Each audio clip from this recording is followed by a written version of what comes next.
Very nice. Would you say with most of your short game shots you use that lob wedge and try and throw it up and land it right next to the hole? I do. Okay. So that's not necessarily the safest route, I don't believe.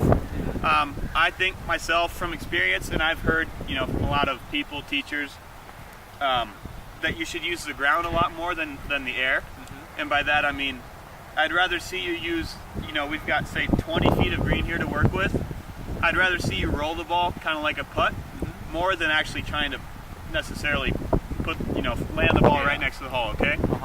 So there's many ways we can go about doing this. We can use, say, like a 8-iron and just make a little putting stroke at it. That'll make the ball jump and skip and roll a little bit.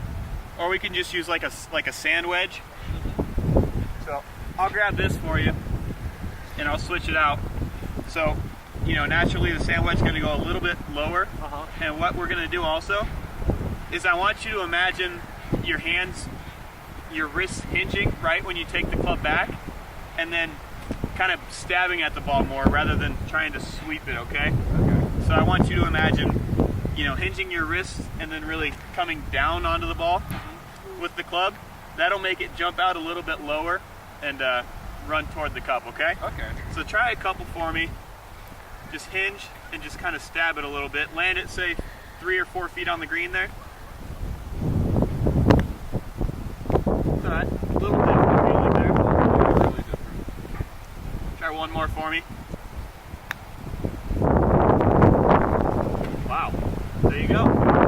That one flew a little bit too far. Yeah. But, it was a great shot. But like I said, the more we can use the ground, you'll know the result a little better.